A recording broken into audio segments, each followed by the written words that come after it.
Tempo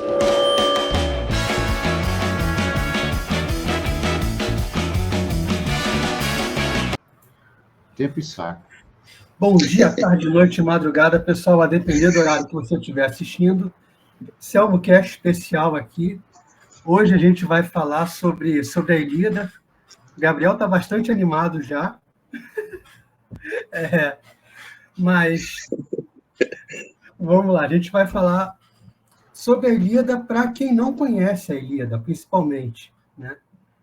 E eu ia pedir para o João primeiro, que a Ilíada, a gente fala da Ilíada como se fosse um poema, mas a Ilíada naquele tempo acho que era um canto.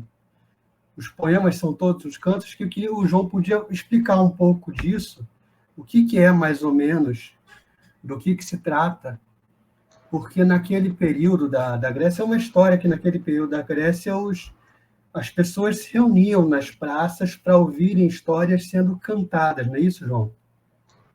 Exato, exato. O Gabriel entrou sorrindo porque eu estava falando besteira antes da gravação.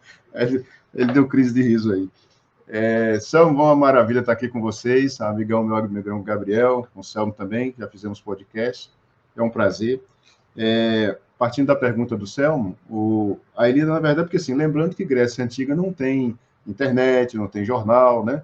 Então alguém tem que chegar e anunciar. O próprio, o considerado o pai da história, o Heródoto, né? Ele decorava os textos dele, né? E dizia isso em praça pública, ele tinha um público para isso. Então, era assim que se transmitiam as notícias. E a Ilíada era acompanhada por música. Porque, assim, dois pontos que eu queria tocar um pouco mais para frente, a imagem utilizada e o tipo de metro utilizado, né? Então, assim, quando as coisas eram, a questão da Ilíada era metrificada, ou seja, você tem uma quantidade fixa de fonemas. Métrica é isso, é uma quantidade fixa de fonemas. Isso fica melhor para gravar, e com a música cantada fica melhor ainda, né? Mais fácil. Tanto, por exemplo, que a gente grava hoje a gente grava canção mais rápido do que uma música mais rápido do que um poema, né?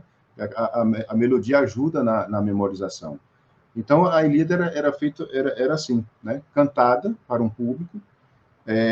Homero, aí voltando um pouco a coisa, né? Do que você falou, para quem nunca leu a Ilíada, aí tem milhões de traduções. O Gabriel apresentou aqui, antes de começarmos, 2 traduções. Para quem está começando, eu recomendo a do Frederico Lourenço, né? Ela é mais, digamos assim, palatável, exatamente. Essa edição aí, ó. Não está cara, é uma edição que não é cara, da Penguin, né? Essa edição é confortável, você pode levar para vários lugares. Tem também no Kindle, você pode comprar barato. Então, porque ela é mais palatável. Ele não vai, porque, digamos assim, ele não vai seguir a questão métrica. Diferente, por exemplo, dessa edição que eu tenho aqui, uma das que eu tenho, do Carlos Alberto Nunes, que ele adapta aquela medida grega à medida portuguesa. Ele inventa um método português, que, assim, só para ter uma orientação para vocês, é o chamado 16 pés métricos, né? Tem uma distinção entre a métrica grega e a métrica que veio para o Brasil, né, que é por meio do latim. Até o latim era a métrica por quantidade. É como se fosse curtas e longas, né, breves e longas. Uma sílaba mais longa, por exemplo, meu nome, João, né, Uão, é um pouco mais longo, né? Gabriel, o el é mais curto, entendeu? Então, a contagem era feita assim.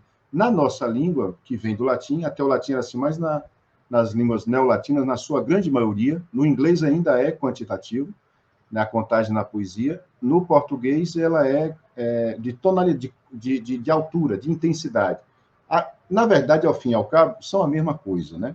Eu sei que os especialistas vão me xingar agora, mas para mim é a mesma coisa. Mas a construção se dá do mesmo jeito. Então, assim, por exemplo, na hora de ensinar métrica, né? A sílaba que eu aumentar vai ser a sílaba tônica do primeiro verso do hino nacional. Ouviram do Ipiranga as margens, plá. Aí tem as 3 tônicas aí que vocês ouviram, né?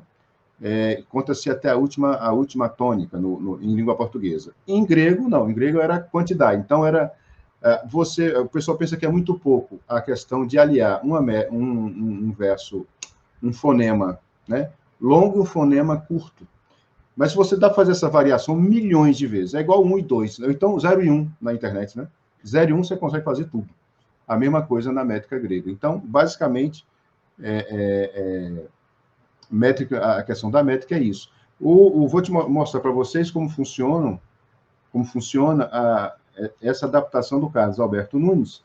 Né? Ele, às vezes, em alguns momentos, porque assim, ele adapta, ele pega da quantidade, transpõe para a intensidade, né, para a língua portuguesa. Não existe esse tipo de verso em língua portuguesa, que é o hexâmetro, o exâmetro, para alguns.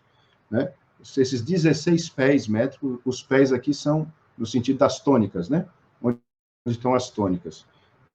Ele, às vezes, tira o hexâmetro na primeira, quarta, sétima, décima terceira e 16ª. É exatamente assim. Eu tenho bem isso na cabeça, porque eu já escrevi hexâmetro. Então, aí eu treinei um bocado e ficou na memória. Na primeira, às vezes, ele tira, né? No primeiro verso que ele traduziu, vocês vão acompanhar comigo. Ó. Veja, vou botar aqui que eu estou com o ventilador ligado, botar o celular. Vai acompanhar comigo na mão, vocês vão dar 16 pés. Ó. Musa, e onde eu parar um pouco é aqui onde está a tônica. Primeira, musa reconta-me os feitos do herói astucioso que se vocês contarem, deu 16.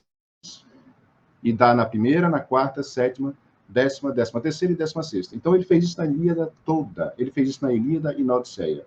Como eu estava conversando antes, né, com o Gabriel e com o Céu, só a pessoa traduzir a Ilíada, para mim, já é um negócio fantástico. Ah, está mal traduzido. Não está. Não pode estar... O pessoal reclama muito da tradução do Haroldo de Campos. Eu li a tradução do Haroldo de Campos. Tem momentos que é genial. É muito bem traduzido. Né? Ele, às vezes, fica um pouco mais difícil e tal. A do Frederico Lourenço é mais palatável, mais, digamos assim, não é que ele simplifica, não simplifica, mas é mais escorreita, flui mais, digamos, para quem está começando. O Dorico Mendes, né? Eu estou com ele aqui, cadê? É o Dorico Tavares ou não, o Dorico Mendes. O Dorico Tavares é o poeta daqui de Salvador. É o Dorico Mendes mesmo. Então. É o Dorico Mendes. Obrigado, Gabriel. O Dorico Mendes, ele adapta, ele pega esse verso de 16 e põe no de 10, no decassílabo português, né, do decassílabo da nossa língua. E aí, ele inventa muito neologismo. Mas, né, o pessoal fala que é mais difícil e tal, mas há uma peça que acabou, eu acabei de ver aqui, por exemplo, no Google, que está sendo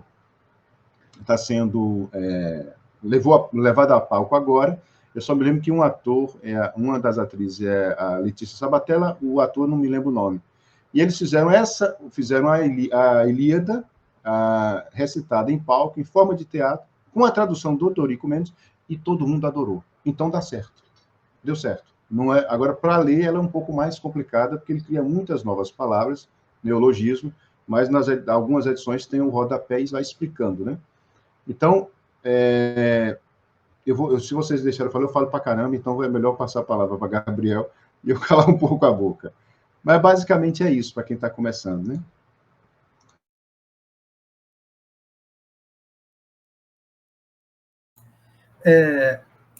Então, passar para o Gabriel. Eu chamei o Gabriel aqui, porque quem assistiu o episódio do Gabriel percebeu, deve ter ouvido o Gabriel falar que a Ilíada é o livro que ele relê, acho que todo ano, né, Gabriel?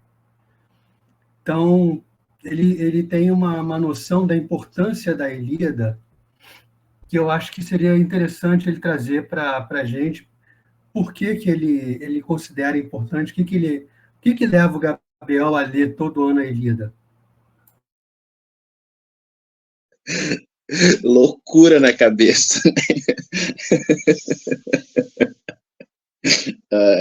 Inclusive, eu estava colocando meu guri para dormir agora, antes da gente começar essa conversa, e aí eu parei e pensei, vou ter que encaixar, né, a leitura da Ilíada em algum momento aqui desse começo do ano, porque assim, se você não começar a ler a Ilíada no começo do ano, não funciona, porque depois você não vai ler, é um trabuco desse tamanho aqui, você não vai ler. Bom, assim, a minha resposta a isso não é tão romântica, tão heróica assim, é uma resposta mais prática, O que acontece é que quando eu comecei a estudar literatura, Selma, logo descobri o Otto Maria Carpo, né? E a sua história da literatura ocidental. E aí, o que eu fiz? Como esse espírito meio juvenil, não tem outra palavra. Eu vi lá a história da literatura ocidental do Carpo e falei, cara, eu vou ler tudo que esse maluco citou aqui. Né? Então, todos os autores que ele colocou em ordem cronológica, eu irei ler. Então, o primeiro autor citado literariamente do Carpo é o Homero. Depois o Homero, o Hesíodo, etc. E assim vai caminhando. E aí eu lembro, eu nunca tinha ouvido falar de Homero na minha vida. Né? Isso há 10 anos atrás, um pouco mais. Eu li o que o Carpo falou sobre o Homero, deu para dar uma certa base ali, bem pouca, porque, veja, era cru de tudo. E aí eu peguei essa edição, não essa específica, mas peguei uma edição mais nova, mas a mesma tradução que o João mostrou, que é a do Carlos Alberto Nunes, pela Nova Fronteira, né? Hoje é essa editora que publica as traduções do Carlos Alberto Nunes. E eu fui ler. E eu confesso para você, Selmo, eu sei que isso aqui é uma conversa de divulgação e tal, mas assim, eu confesso para você que foi muito difícil, né? Foi muito difícil. Porque eu não tinha leitura poética, não tinha um conhecimento de poesia, de métrica poética. Eu não tinha um conhecimento de mitologia grega, de cultura grega. Então, eu tomei um soco, assim, na boca do estômago. Mas é o meu projeto, então eu segui herculamente, né? Li a Ilíada, entendendo bulufas, depois li a Odisseia, e aí fui seguindo. Eu lembro que eu passei dos romanos, assim, nesse meu projeto, foi uma coisa de louco mesmo. Mas isso me deu uma base absurda. Aí eu falei, cara, eu preciso fazer esse negócio bem feito. Voltei. Aí, quando eu voltei, eu falei, não vou ler só os literatos, os escritores que o Carpo cita. Lerei também a Fortuna Crítica. Louco, né? Completamente surtado, né? E aí eu comecei, de fato, a compreender a riqueza de Homero, e cada vez mais que eu ia relendo e lendo a Fortuna Crítica, que é extremamente importante. Veja assim, um grande autor, a sua Fortuna Crítica é o dobro, né? Quanto mais antigo esse autor, então, um dos primeiros autores a escrever sobre Homero, antes de Aristóteles, você já tem Platão, né? Estou falando criticamente. Então, se Homero, para a gente, tem, sei lá, 2.500 anos, 2.600 anos, a Fortuna Crítica também. Então, ter acesso a essa fortuna crítica é também importante e é outro trabalho da vida. E isso foi me ajudando a compreender a imensidão, em todos os sentidos, da Ilíada. Aí eu fui atrás de filmes, fui atrás de séries, fui atrás de podcast, fui atrás de especialistas. E por que eu vou relendo? Porque à medida em que eu vou encontrando novos pesquisadores, dá vontade de reler, assim, né? Porque você vai lendo um Alberto Mangel, que escreveu, aqui no Brasil se chama Homero, uma biografia, né? Cara, depois que você lê aquele livro, você fala, eu vou ter que ler esse trem de novo. Aí o que ajuda também aqui no Brasil, que graças a Deus, eu acho que o João pode até falar um pouco mais sobre isso, os estudos, assim, voltados às letras clássicas no Brasil, ele sempre foi muito bom, mas nos últimos anos ele tem dado um boom, assim, cara, que, poxa, que troço maravilhoso, né? E aí, pô, você vê o Leonardo Antunes, que acabou de traduzir, desculpa, mais uma edição da Ilíada. A gente vai ter que ler de novo, né? Então, então é isso, viu? Essas coisas animam muito, E, bom, eu começaria aí o nosso papo nesse sentido mesmo.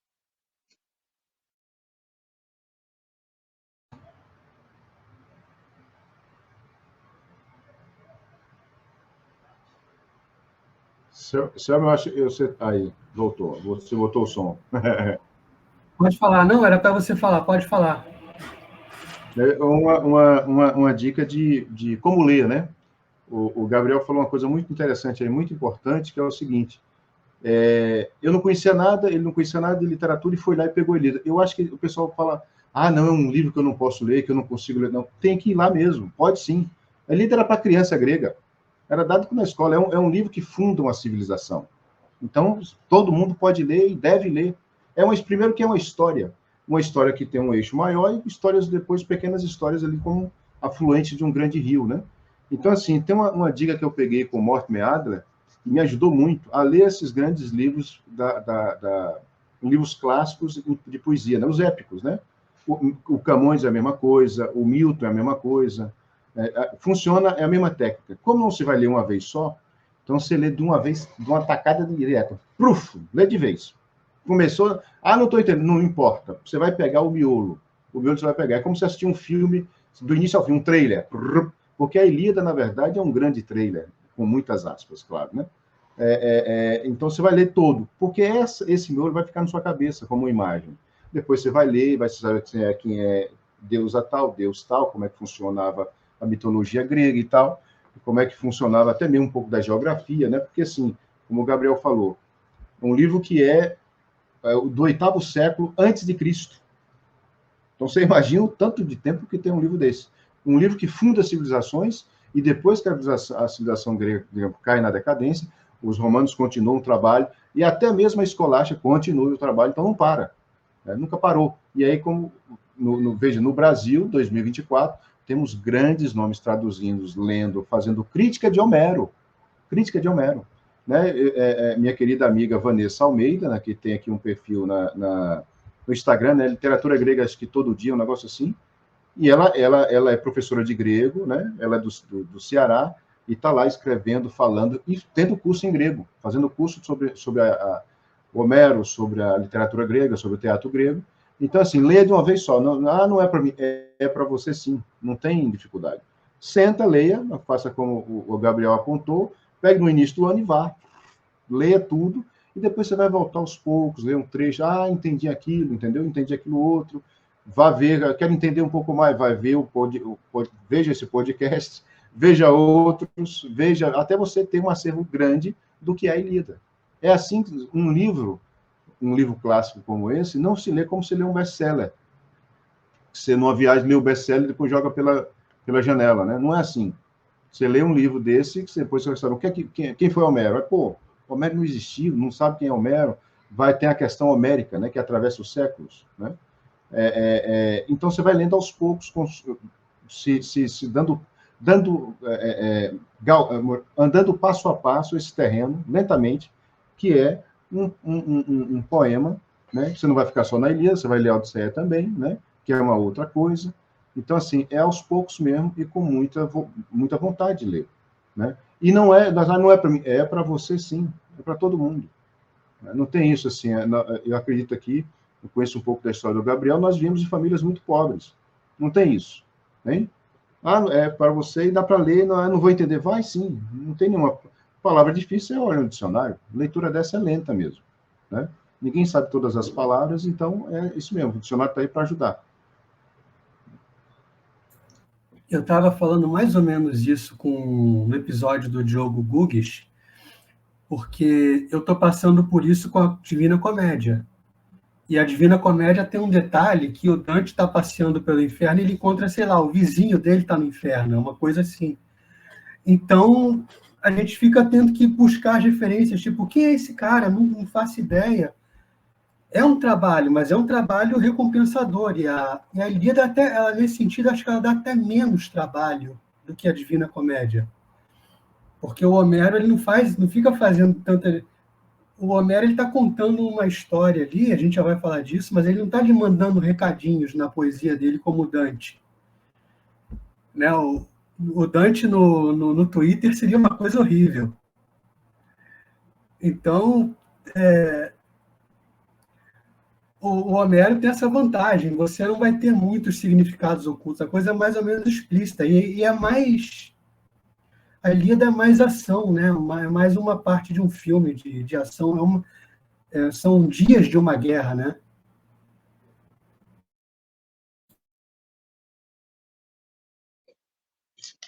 Bom, não sei se era para eu falar, mas eu tomei a dianteira aqui.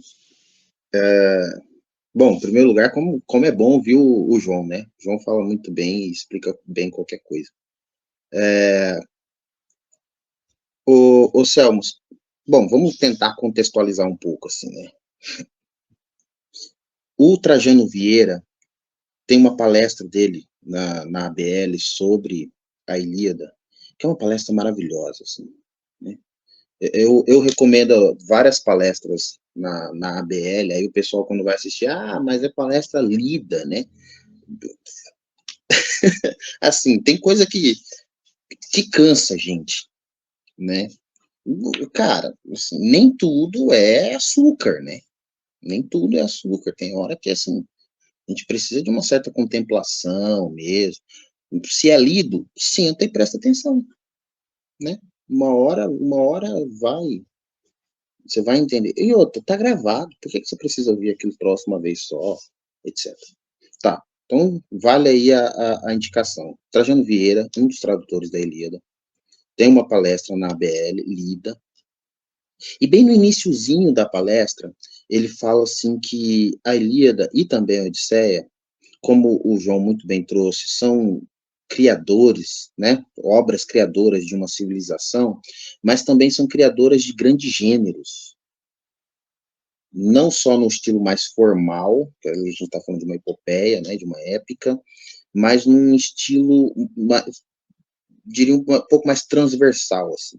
Porque na Ilíada você tem uma relação mais da ação, do bélico, né? Que até hoje tem um texto maravilhoso do Rodrigo Duarte Garcia lá na Dita e Contradicta, que é Em Defesa da Ação, né? Um texto maravilhoso. Então a Ilíada é um dos grandes expoentes dessa questão. Você tem a epopeia de Gilgamesh, que provavelmente foi escrita antes, enfim. Mas você tem algumas epopeias dentro do Antigo Testamento que também tinha relação da ação, mas a Ilíada, ela é essa grande coluna no sentido da ação.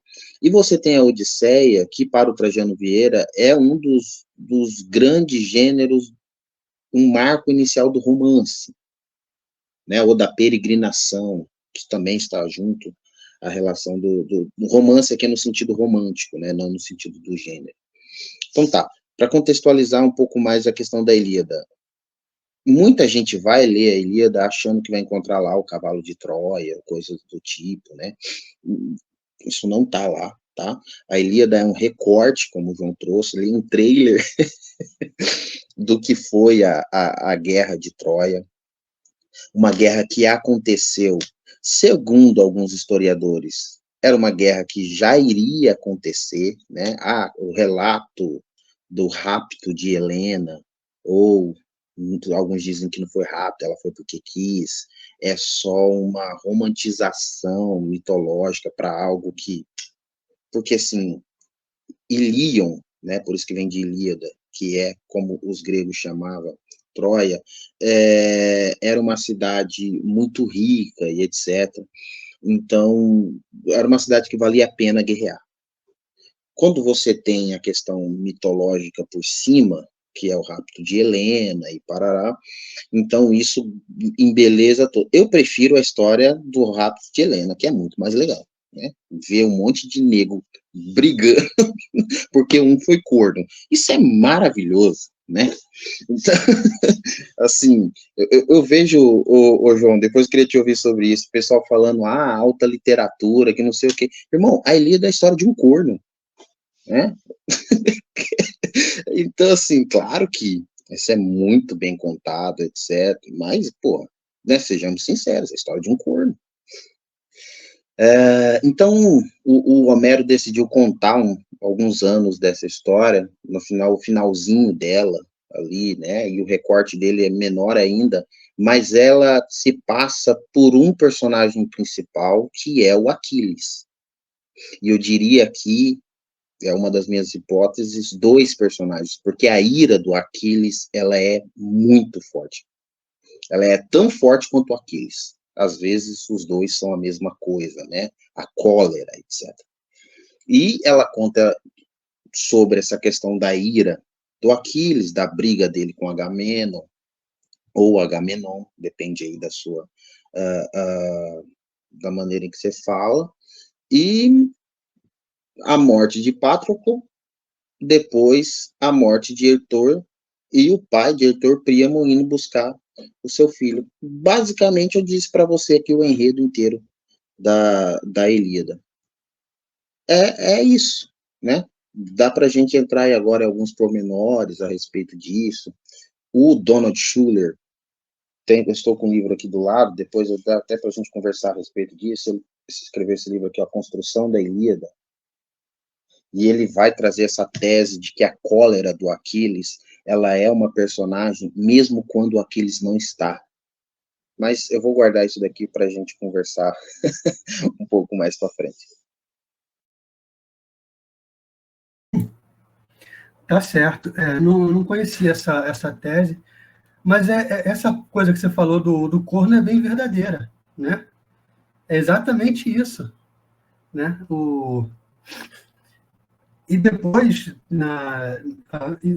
tem uma parte na Odisseia, porque isso não é o principal da Odisseia, não é spoiler e tal, mas depois na Odisseia a Helena fala, não, eu estava enfeitiçada, foi só um feitiçozinho, passou.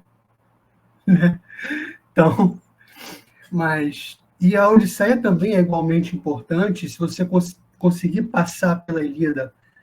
Eu acho que a Odisseia é até mais tranquila nesse sentido de você conseguir ler, não sei se vocês concordam comigo.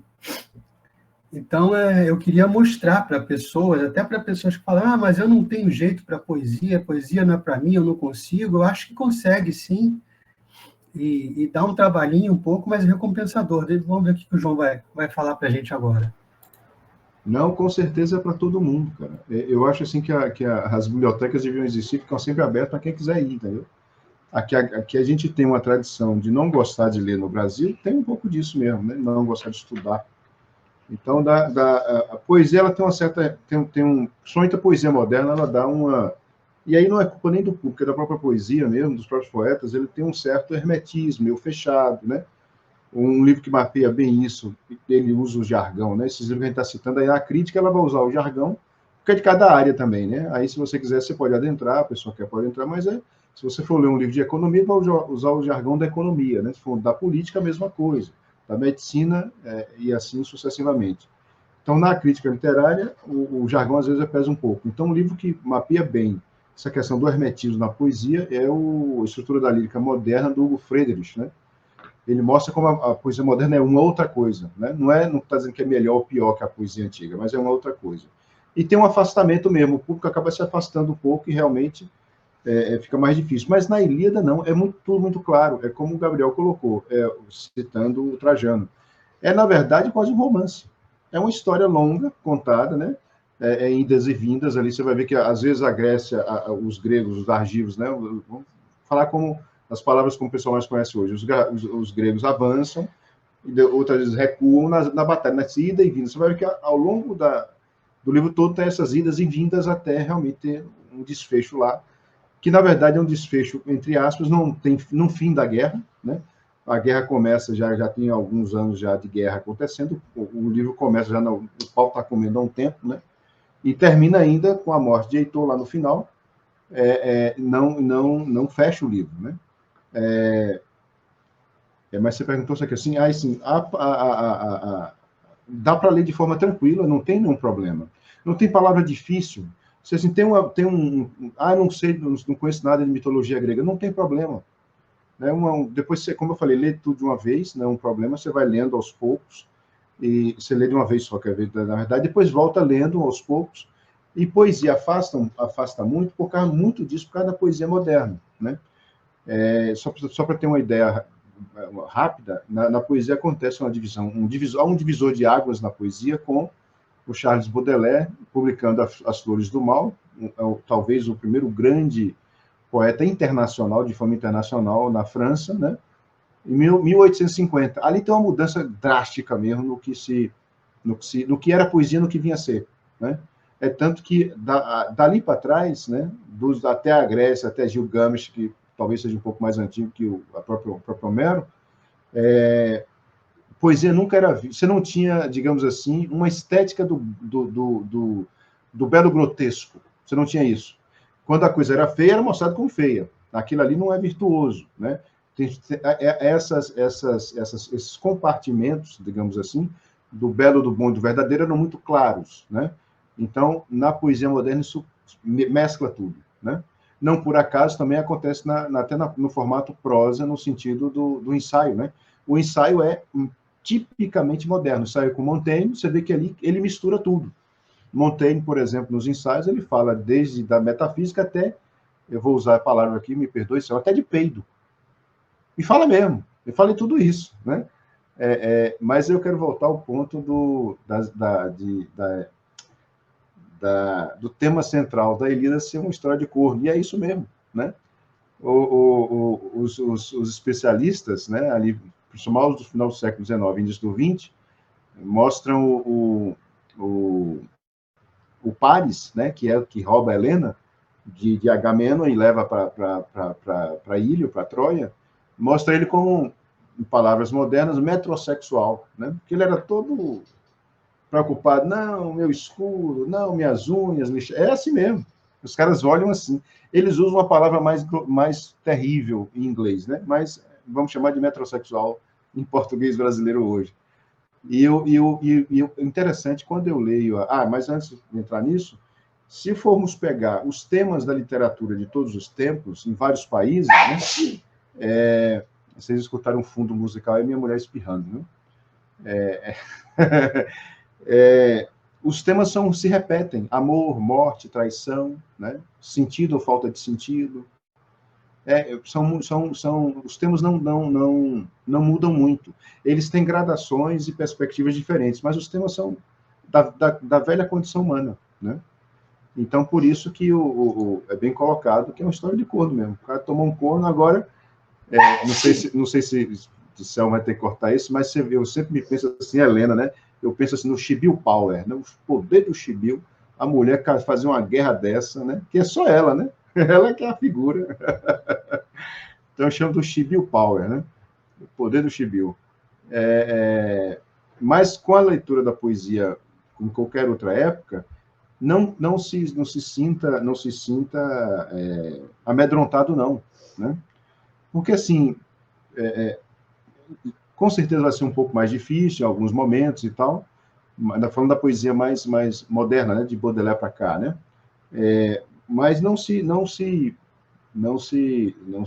sinta amedrontado, encare, né? Primeira coisa, você tem que se encharcar muito mesmo, ler bastante poesia para entender, e depois você vai à crítica. Então, leia sempre o autor, né, o poeta, e depois o autor crítico. O crítico, na verdade, é um leitor especializadíssimo que vai te ajudar, né? É um grande leitor, né?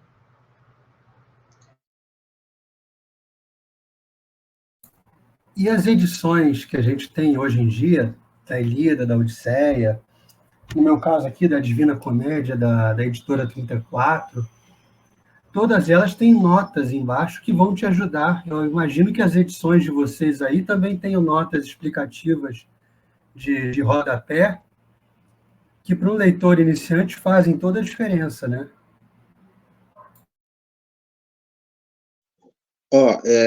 O João trouxe uma relação muito, muito interessante do lado do Mortimer Adler, né? Dessa primeira leitura, que é a leitura, assim, o Adler fala, se você for ficar parando no que se mais tem dificuldade, você não vai ler nada, né? Não vai terminar nada. Então, arrebenta o negócio de uma vez, assim. E aí depois, né, até pro Adler, a tal da leitura analítica, depois, cara, existe uma edição em inglês, né? Não sei se isso um dia vai ser traduzido para o português, mas existe uma edição em inglês, eu esqueci até o nome da universidade agora, não é nem Oxford, que eles comentaram a Ilíada canto a canto. É um troço monumental. Assim. E isso não é moderno. Essa edição é moderna, mas já vem a fortuna crítica do Homero, ela já vem assim, muito robusta, como eu trouxe, desde o classicismo. Né? Então, sim. E hoje, com internet, com celular, você abre ali o primeiro verso da Ilíada, né? Canto a cólera, canto a Deus a cólera de Aquiles, o Pélida. Aí você fica, pô, não sei o que é cólera. Aí você digita lá, cólera Ilíada. Pô, vai abrir 25 mil artigos para você ler, vai explicar que cólera para os gregos é raiva, mas não é a mesma noção de raiva que a gente tem. Parará, beleza. Canta, ó cólera, canta, ó Deus, a cólera de Aquiles. Pô, que deusa que é essa? Aí algumas traduções é musa, né? Por que é musa? Pô, é uma das musas, e não sei o que, parará. Aquiles ou Pélida? O que é Pélida? Pô, será que tá fazendo referência ao pai dele? Não sei o que. E aí, assim, se você lê a Ilíada dessa maneira, depois de ter feito, como o João muito bem trouxe, uma leitura geral, e aí vem depois para essa segunda leitura minuciosa, você não precisa ler mais nenhum livro de mitologia grega. Você vai aprender toda a mitologia grega assim. Só pelos rodapés. Só pesquisando aquilo que você não conhece. Você aprende literalmente toda a mitologia grega dessa maneira. Né? Então, isso de fato vale a pena mesmo. A Ilíada é um grande manual, era o maior manual dos gregos, né? No sentido de virtudes, etc. Então, o próprio Carpo fala isso, né? Eles citavam a Ilíada como a gente cita a Bíblia hoje em dia. Mas é isso, vale a pena. Uma correção. Eu mostrei, a gente está falando dele, eu mostrei a edição da Odisseia. E li o primeiro verso da Odisseia. Eu li o primeiro verso da Odisseia. Essa tradução aqui também, mas a explicação que eu dei do hexâmetro, vale para os dois, porque o Carlos Alberto Nunes, essa edição que eu tenho, ele traduziu também a Odisseia todo nessa adaptação, né? Pegando o tipo de métrica grega e adaptando ao método português, né?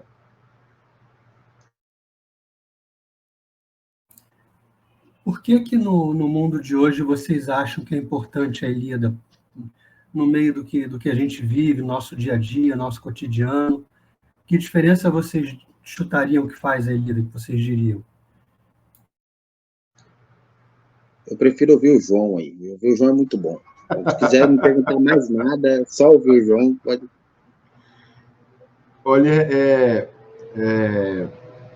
primeiro que é o seguinte, é como, por exemplo, uma vez perguntaram, não vou me lembrar quem, mas para um historiador,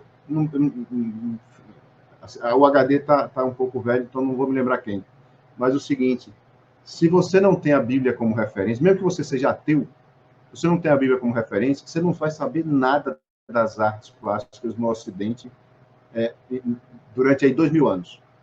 Você não tem referência. Então, assim, primeiro, para você ter se você quiser, digamos assim, como eu disse também o Morte Meado, não é talvez nem participar, mas escutar a grande conversação, ou seja, a conversação da cultura, você tem que ler a Ilíada. Sem referência, você não vai conseguir.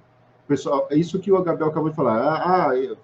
O que é cólera? O que é a Pélida? Pelida é o que? Qual é a relação com o pai, entendeu? É uma genealogia, você não tem referência, né?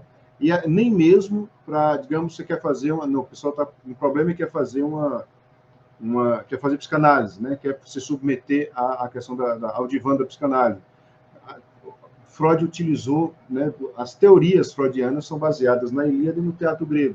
Então você tem que ter alguma referência de início, né? De início. E veja, não é nem participar da grande conversação, que aí é outra coisa, mas ouvir, né? Ouvir, até mesmo alguma notícia de jornal. Alguém pode citar o Homero e dizer quem é Homero, o que foi, né?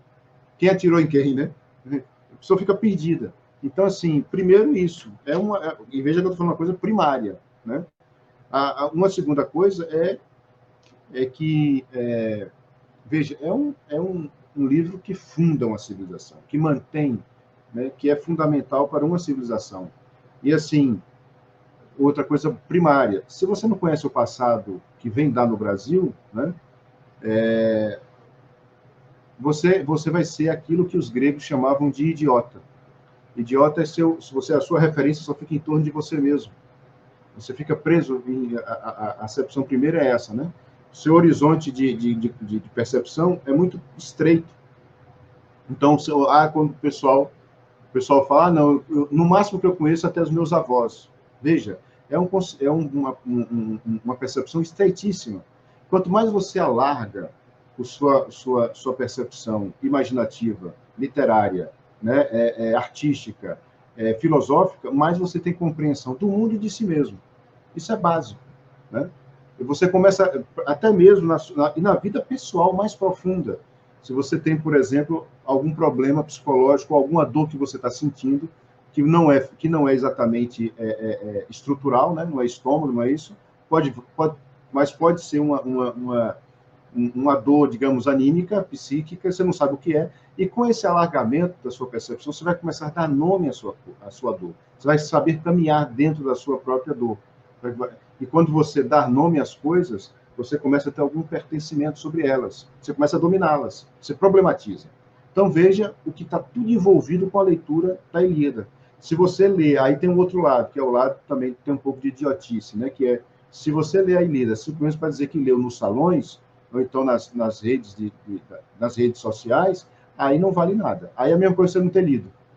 Você tem que ler como se fosse integração à sua personalidade, né? Então, veja que o caminho é esse.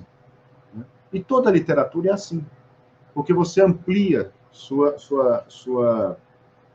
percepção existencial. Você não vai poder viver 1000 vidas, e com o romance, com a Ilíada, com a poesia, você vai vivê-las todas. Você vai poder comparar, você vai passando uma situação, você vai, não, eu tenho aqui um catálogo imenso de vidas que eu posso comparar e resolver meu problema. Né? Então, veja que ajuda em todos os lados. Agora, se eu falei, se for ler para fazer bonito no salão, aí não rola. Aí é idiotice. Né?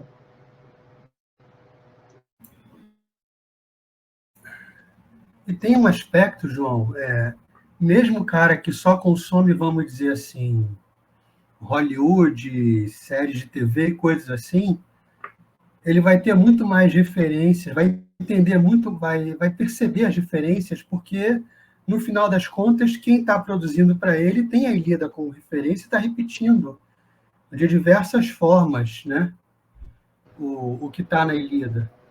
Exatamente. Uma vez eu já assisti novela da Globo, mas tem muito tempo que eu não assisto nada.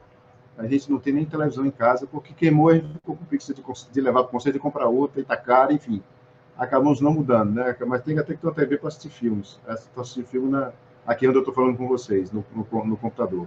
Mas eu estava uma vez na casa da minha sogra, no interior, eu sou de Bom Jesus da Lapa, eu moro em Salvador, e estava em Bom Jesus da Lapa, e estou lá descansado, naquele momento na casa da sogra, descansando, eu bati o olho, está passando uma novela. Eu falei, opa. Eu falei, vocês estão percebendo que não, é Shakespeare. Como assim? É novela? Não, é Shakespeare. Pegaram a trama todinha do Rei Lear. Todinha. Eu falei, é Shakespeare, roubaram aí, ó. Meteram a mão, né? É normal que a literatura é assim mesmo, né? Um mete a mão no outro. Mas aí eu percebi logo, a trama era Shakespeare. Entende? Então, isso são coisas muito simples, eu estou falando. Não tem nada de grandeza existencial, não, só de percepção de referência. Então, a cultura, de modo geral, ela vai te ajudar, se não fizer isso, não funciona, a você a perceber melhor. Não sei se vai fazer você viver melhor, não, mas vai perceber melhor. Eu também não sei se vai fazer você ser virtuoso, porque aí é uma outra coisa, né? Mas assim, você vai perceber melhor os problemas seus e da vida e vai ampliar cada vez mais seu campo de percepção. O que o professor Olavo de Carvalho chama de horizonte de consciência, né? Aumenta absurdamente. Né? Veja, tem uma coisa no exorcismo, eu sempre cito isso, vocês já devem ter ouvido falar isso, mas no exorcismo é o seguinte, a questão de dar nomes, né? A primeira coisa uma das primeiras coisas, a luta que um padre exorcista faz no processo, é que o demônio dê seu nome. Cristo, quando faz isso, qual é o seu nome? Legião. E ele, na hora, ele expulsa. Então, assim, é claro que um padre não é Cristo, né? Mas na questão da possessão, porque quando ele dá o nome, é porque o padre venceu a batalha. Então, nomear as coisas é um caminho para a sua, eu vou dizer até mesmo, cura existencial. Né? Porque a gente tem milhões de problemas biográficos e não sabemos. Herdamos da família, né, da cultura em geral. A cultura pode estar muito problemática, rasa, só chegar até você coisas ruins. E a grande cultura, a grande conversação, não. Né?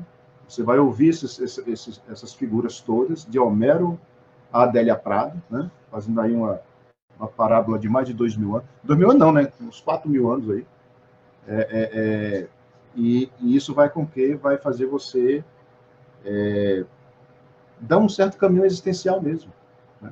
Eu sempre repito isso, e eu estou falando para cacete, e vou deixar a Gabriel falar, que tem assim, eu peguei isso de vários autores, mas a base é para o Solavo. Eu peguei de vários autores, fui adaptando, que eu chamo das 6 direções do ser, no tempo e no espaço. Né? Então, são 6 direções muito fáceis, visíveis de nós percebermos na nossa própria vida. Eu vou fazer um resumão mesmo, que é para trás, o passado, para frente, o futuro, para os lados, natureza, sociedade, para cima, Deus, ou o cosmos, ou relação com a transcendência, e para baixo, com o inferno, que é a figura teológica, que é a dimensão teológica que aparece em várias tradições religiosas, em várias tradições religiosas. Né? Então, assim, para trás você tem a sua história, né? Você vai ter que se dar algum momento a sua história. Para frente, para o futuro, você tem o vir a ser, as realizações, aí você tem a morte, você vai ter que se bater uma hora com a morte, não tem como. Né? Para os lados, você tem a natureza, que é o mundo criado, né? Você pode concordar ou não concordar, ou ser ateu ou não, mas a natureza está aí. Né?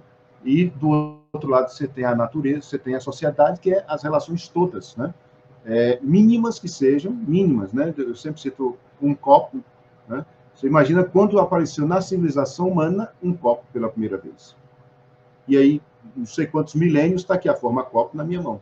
E me ajuda a tomar água. Então, tudo isso tem relações sociais e civilizacionais, né? Tudo. A gente não se dá conta disso, mas tudo tem. Para cima, você pode fechar ou abrir, né? Para a transcendência, com Deus, ou com o cosmos. Para baixo, com as suas próprias as chamadas volições de toda a ordem, os desejos, nossos também com o inferno. Essa estrutura, a grande cultura vai te ajudando a ampliar e perceber. Né? Essa estrutura, ela existe em todos, não tem como. Quem é que não tem passado, não tem futuro? Quem vive na sociedade, na natureza, tem relação para cima e relação para baixo. Todo mundo vive. Não tem como escapar dessa estrutura. Entendeu? E essa estrutura, em vez de nos aprisionar, na verdade, nos ajuda. E, assim, a grande cultura vai fazer isso, vai te ajudar. E você, quanto mais esse conhecimento se aprofunda, você vai digamos assim, ajudar a si mesmo numa cura existencial. Né? É um resumão isso aí, cada lado aí dá um curso, entendeu? Mas aí eu fiz um resumo. Cada direção você tem uma relação, né?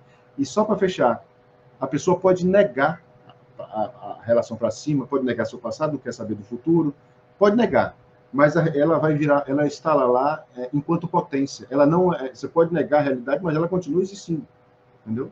Não tem como você fechar os olhos. Você pode fechar os olhos e quando você nega para cima, você intensifica a sua relação com o futuro ou com o passado, né? E tudo isso eu mapeei por causa da grande cultura. Um único exemplo, vocês têm uma ideia. O Carlos Drummond de Andrade é um dos maiores poetas da língua portuguesa. Ele chega um momento da vida dele, ele já é um homem feito, homem já com 50, 51 anos, ele nega a direção para cima, ele não quer saber. Ele não quer saber mais. Deus, para mim, não faz sentido. Ele tinha jogado, antes ele tinha jogado num livro anterior, esse livro é da década de 50, no livro anterior ele tinha jogado para frente, que era o futuro socialista, né? Rosa do Povo, tá, é claro isso na Rosa do Povo, no livro, ele joga para o futuro. E aí ele não quer mais saber. Quando no livro seguinte, esse de 45, em 50, 51, ele lança Claro Enigma, ele não quer mais saber do futuro, e não quer, para cima também não quer. Ele joga, literalmente, os próximos livros é a infância, ele joga para o passado. Então, assim, se você fecha um, você vai ter que intensificar o outro direção. E aí você tem 3 grandes livros sobre o passado. Menino Antigo, Boitempo I, Boitempo II e Boitempo III, né? Então, assim, não tem como escapar dessa estrutura. E, na verdade, e só para fechar agora, que eu falei para cacete, tem no futuro, que é a morte, assim, todos nós vamos encarar a morte, tem uma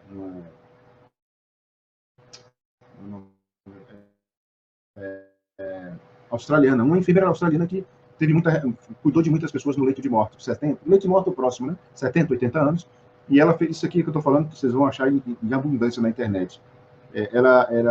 Esqueci o título do livro e esqueci o nome da enfermeira, mas enfim, vocês procurando, ela mapeou que são cinco arrependimentos profundos que a pessoa tem antes de morrer. O primeiro deles qual é? Eu não fui o que eu deveria ter sido, eu não fiz o que eu deveria ter feito. Quer dizer, a pessoa podia ter realizado muitas coisas, mas por causa disso e daquilo, ela não realizou. Um livro que aparece muito isso, um livro que já é a alta cultura e tem a ver com Homero, A Morte de Ivan Illich. Ele vive a vida toda vivendo para os outros. Ele vive uma vida falsa, né? É como grande parte dos brasileiros vive uma vida falsa. Você vive para os outros, você não vive a sua essência. Você não busca em si. E no final da vida, quando ele fica doente, ele percebe o quê? Tudo desmorona, tudo. Ele tem dinheiro, ele tem boa situação social, ele é um juiz na província, e tudo desmorona. Ele percebe que até a família dele é uma coisa, ele teve uma relação falsa. Então, é na última página que Tolstói diz que ele consegue rever e reavivar, e uma palavra que eu detesto, mas, enfim, vale a pena usar aqui, ressignificar toda a sua história, porque ele verticaliza. Entende? Então, tudo isso o Homero ajuda. Então, tanto de coisa que eu falei também, né? Falei coisa pra cacete. E tudo isso a gente extrai de uma história de um corno.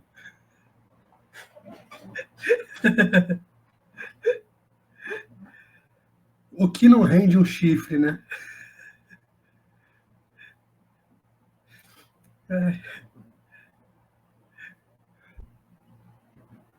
É impressionante. Deixa o Gabriel falar agora sobre o chifre mais famoso do mundo. E veja que Menelau, assim, é obrigatório esse sujeito ser corno, né? Com o nome desse, é obrigatório. Menelau, não tem como se levar a sério um sujeito que se chama Menelau, né? Ai, ai. Olha, eu continuarei aqui ouvindo o João, que é muito bom. Eu vou falar algumas coisas para a gente caminhar para o final aqui, espero que não fale muito, mas o que a gente poderia retirar, né, dessa história de corno aí, mais famosa de todos os tempos. É engraçada, porque o Menelau, ele é corno e ele decide avisar todo mundo, né? Ó, gente, aconteceu, né? Precisamos fazer alguma coisa aí nesse sentido. Mas eu gosto de falar isso daí para tirar essa pompa, e o João começou trazendo isso de maneira muito brilhante, da literatura clássica, de que ela tem esse verniz, né? Ela é, de fato, grande. Você olha para o mar, ele assusta. Mas não é porque ele assusta que você vai deixar de entrar, né? Sabendo do perigo que ele tem e das belezas que ele tem. Então, sim, Homero assusta, mas é uma história de corno. Então, sim, você vai, para todo mundo, cara. Quando você fala isso, ó, veja, esse ano eu vou dar aula para preso. Ah, você fala de Dostoiévski para preso, vou. Falar de Homero para preso, vou. Eu posso falar de Homero, mas se eu começar falando de Homero falando que é uma história de corno, todo mundo vai rir e você já tira essa... O cara pode ser analfabeto, pode ser desdentado, que ele vai rir, e aquilo vai lhe atiçar a curiosidade, né? Mas aí, vamos entrar um pouquinho em umas águas mais profundas, tentar falar duas coisas aqui. O primeiro canto da Ilíada, ele é um canto que deu problema para muita gente, inclusive para Platão, né? porque é a briga do Aquiles com Agamenon, ou Agamenon, né? Por conta do seu empório de guerra. Então, ou seja, para quem não sabe do que eu estou falando, numa grande guerra, hoje em dia isso acontece também, mas antigamente acontecia mais. Você tem a guerra principal, no caso ali eram os argivos, os gregos contra os troianos, e para esses sujeitos sobreviverem, em todos os sentidos da palavra, eles saqueavam pequenas cidades, né, para conseguir comida, suprimentos, etc. E quando eles saqueavam essas pequenas cidades, eles ficavam com os empórios de guerras, que era os empórios da guerra, que era o ouro, etc., né, o gado, que eles conseguiam pegar, e as mulheres matavam todos os homens e traziam as mulheres. O Aquiles, obviamente, assim, quanto maior na hierarquia, melhor os empórios de guerra. Veja que, de novo, a gente está tratando de questões mais simples possíveis, né? As mulheres mais bonitas ficavam com os sujeitos que tinham mais hierarquia e etc. Dá para traduzir isso para qualquer coisa hoje em dia, né? E o Agamenon, que era o grande rei dos gregos, ele não ia, porque ele era bom demais para fazer essas coisas, né? Mas acontece que ele quer pegar o empório de guerra, que é a mulher que o Aquiles trouxe para si, para ele. Por quê? Por conta de uma birrinha, né? Porque ele era o rei, ele tinha o poder, mas ele não tinha força, ele tinha medo de Aquiles, porque Aquiles não tinha o poder, mas Aquiles tinha força. Veja, só que eu estou trazendo duas questões, assim, ou seja, o Byung-Chul Han, que é o grande filósofo aí contemporâneo, né, que estudou na Alemanha, etc., que é famosíssimo, naquele livro dele, Topologias do Poder, ele vai dizer, você sabe que alguém tem poder quando ele não precisa falar do poder que ele tem, quando esse poder não é visível.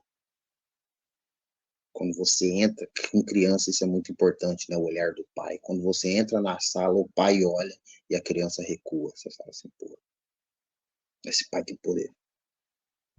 Então, o juiz não precisa ficar dentro da sala dele gritando. Imagina um juiz batendo a pelanca, né, dentro de um tribunal. Só quem faz isso é quem não tem poder. Só quem faz isso é quem não tem poder. O Agamenon, ele era um sujeito nesse sentido. Ele tinha poder, mas ele era ressentido, porque Aquiles era muito mais forte que ele no sentido da guerra. Então, ele tinha ressentimento com Aquiles.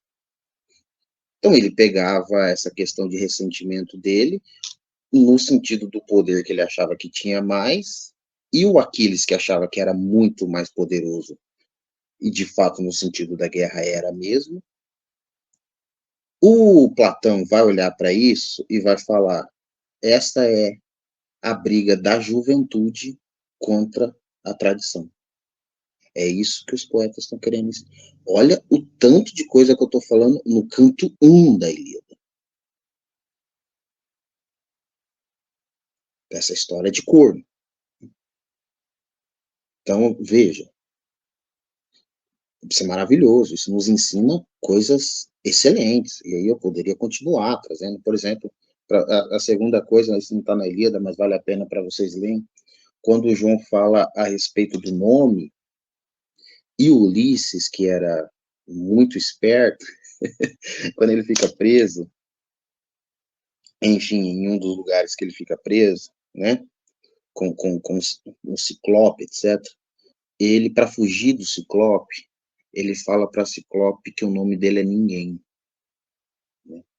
E aí, fugindo do Ciclope, ele cega, o Ciclope foge. E aí, quando o pai dele, o Poseidon, fala, mas quem que foi que fez isso com você? Ele fala, ninguém. Né?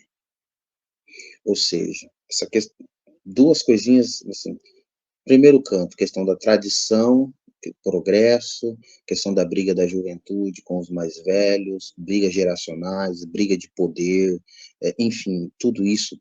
Então, assim, tudo isso que o João falou, questão de vidas atrás, de enfrentar a morte, a questão do Heitor é um sujeito que enfrenta a morte.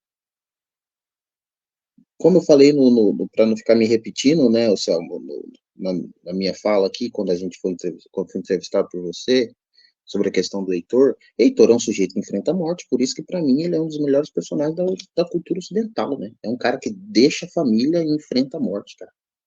Sabendo que vai morrer, ele vai lutar contra Aquiles.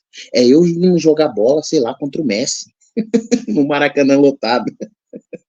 Eu vou perder. Então, indo jogar bola contra o Messi no Maracanã lotado, e se eu perder, minha família vai morrer. É isso que Heitor faz. Eu vou. Então, assim, honra, não é Aquiles. Desculpa, as pessoas gostam de Aquiles. Quem tem honra é Heitor, pô. Heitor é brabo. Esse cara esse é macho. Então, essa história de corno, pessoal, ela está nos ensinando muitas coisas há muitos séculos. Claro que a gente faz piada aqui, zoa, etc. Mas veja os pormenores, que eu trouxe poucos aqui, e já dá para a gente colocar muito, muito caldo aí nessa sopa.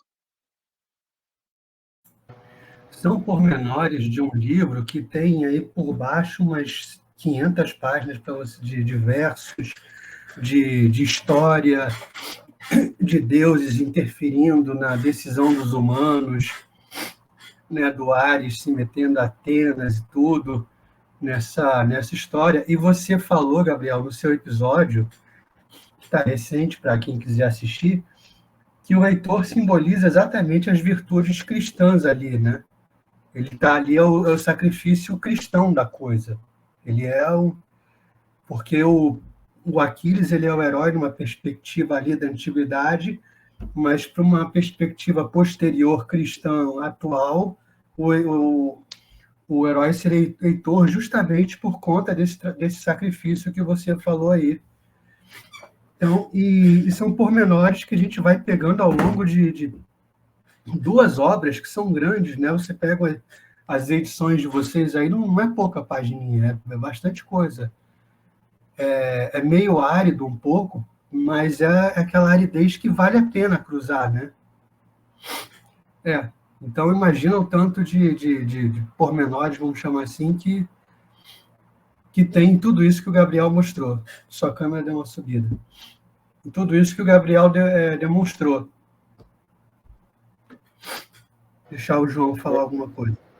Só para finalizar, eu tenho que sair, mas só uma coisa. Me lembrei de uma canção, que é um cordel, escrito por Otacílio Batista, né? E musicado por Zé Ramalho. Aquela música, a primeira estrofe que vai falar de Troia. Veja como isso é para todo mundo. Tá na música popular nordestina. Ó. Numa luta de gregos e troianos, por Helena, a mulher de Menelau, conta a história de um cavalo de pau, terminava uma guerra de 10 anos. Menelau, o maior dos espartanos, venceu Paris, o grande sedutor, humilhando a família de Heitor em defesa da honra caprichosa. Mulher nova, bonita e carinhosa, faz o homem gemer sem sentir dor. Tá vendo? Tá na música popular, em versos de cordel. Então é para todo mundo. O cara, numa estrofe, resumiu grande parte da história da Ilíada. E é só isso mesmo. Tem uma hora que a gente está conversando, a gente já perturbou um bocado de céu. Não, tá bom. Obrigado, gente, por vocês terem vindo. Valeu mesmo. Não era muito, assim, muito grande, assim, muito... que eu pensei em fazer. 1 hora mesmo tá bom. E, cara, obrigado vocês dois. Acho que quem nunca leu a Ilíada vai ter uma noção melhor do que a gente está falando. O João deu uma boa noção lá no início da poesia, da métrica, de como funciona, de como você vai conseguir ler. O Gabriel mostrou agora, nesse final, quanto de coisa que tem num verso só, assim, numa parte do primeiro canto. Então, é bastante coisa. Acho que, no final, a gente conseguiu cumprir a missão de demonstrar que vale a pena a Ilíada, e tudo que a gente falou se aplica à Odisseia também. Não é diferente. deixa a consideração final do Gabriel e depois do João. Eu vou falar minha consideração final em poucos minutos aqui. O Alberto Mangel conta uma história no livro dele, esse livro sobre Homero, uma biografia. Ele fala que teve um governo na América Latina que ele quis levar uma biblioteca para povos ribeirinhos, né, que viviam assim mais distantes da cidade. E aí eles levaram livros de economia, livros de agricultura, etc., e levaram uma edição da Ilíada e uma edição da Odisseia. Depois de alguns meses, eles foram lá, né, ver quais foram os livros que os povos leram e quais que eles não gostaram para trazer de volta. E aí o líder lá da biblioteca falou, ó, vocês podem levar todos esses livros, mas deixa esses dois aí, Ilíada e Odisseia. E aí o sujeito lá falou, por quê? Né? Vocês não querem de economia, vocês não querem de agricultura, etc. Falou, não, a gente quer esse da Ilíada e da Odisseia. Porque todo mundo que leu aqui se viu na história. Aí ele falou, como assim se viu na história? A gente viu que eram povos brigando e os deuses lá em cima tratando a gente como se a gente não existisse. Maravilhoso, assim, essa história. Humana, como o João trouxe, e aí deuses você pode ler para questão metafísica, questão política. Então, eu deixo essa história maravilhosa do Alberto Mangel nas minhas considerações finais.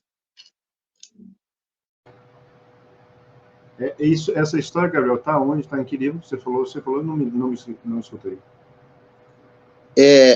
Eu tenho uma tradução em espanhol aqui, João, mas eu te mando. É no livro em português, daquela coleçãozinha da Zahar, que sobre a Bíblia quem escreveu foi a Karen Armstrong, sobre o Maomé, e aí o Alberto Mangel escreveu sobre a Ilíada e a Odisseia, né? Homero, uma biografia, tá?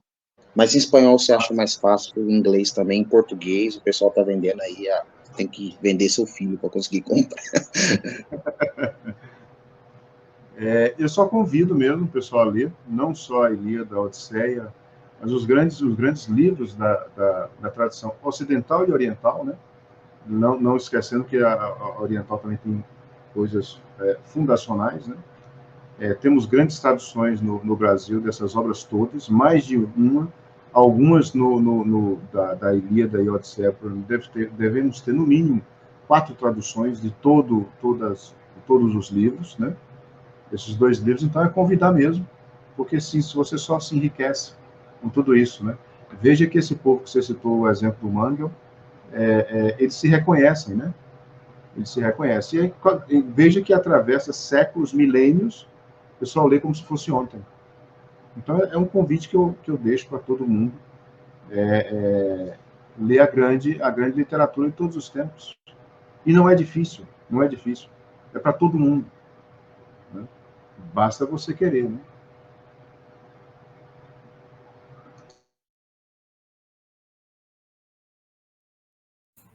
Exatamente. Então é isso, pessoal. Valeu por terem vindo, João e Gabriel. Obrigado mesmo. Acho que esse episódio especial ficou bem legal. Acho que quem ouvir vai gostar. E se a gente fizer a coisa certa, acho que a gente fez, vamos ter novos leitores da Ilíada e da Odisseia por aí, se Deus quiser. Então é isso. Obrigado, pessoal. Obrigado a quem assistiu. A gente fica por aqui e até a próxima.